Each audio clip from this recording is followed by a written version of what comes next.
எந்த ஊருக்கு போனாலும் மேடைக்கு மேடை தவழ்ந்து போனாரு, தயிர கும்பிட்டாரு, குனிஞ்சு கும்பிட்டாருன்னு பேசுறாரு.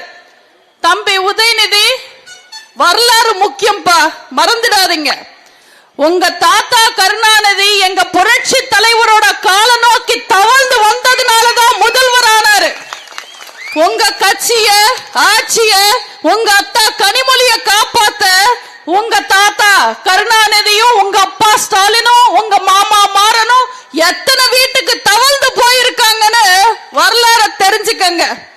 2G கேஸ்ல உங்க அப்பாவையும் உங்க அத்தாவையும் காப்பாத்த உங்க தாத்தா கருணாநிதி வீல் சேர்லயே டெல்லிக்கு தவழ்ந்து போனாரு.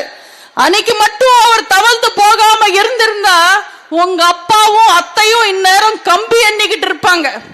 உங்க அப்பா மட்டும் லேஸ்பட்ட ஆளெல்லாம் கிடையாது. உங்க தாத்தாக்கு எப்படியாவது அண்ணா சமாதி பக்கத்துல இடம் வாங்கிடணும்ன்றதுக்காக எங்க அண்ணன் எடப்பாடியார் வீட்டுக்கு தவழ்ந்து வந்தாரு. இன்னைக்கு காங்கிரஸ் கூட கூட்டணி தவறிடக்கூடாது, கைவிட்டு போயிடக்கூடாதுன்றதுக்காக சோனியா காந்தி கிட்டையும் ராகுல் காந்தி கிட்டையும் போன்லயே தவழ்ந்தாரா? உங்களுக்கு தெரியாதா? இதெல்லாம் தம்பி உதயநிதிக்கு தெரியலன்னாலும் இந்த சம்பவத்தை மறந்திருக்க மாட்டாருன்னு நினைக்கிறேன்.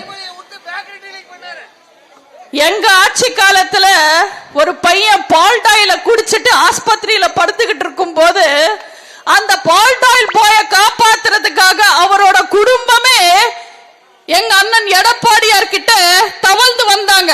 சார் இந்த சம்பவத்தை மறந்திருக்க மாட்டாருன்னு நினைக்கிறேன்.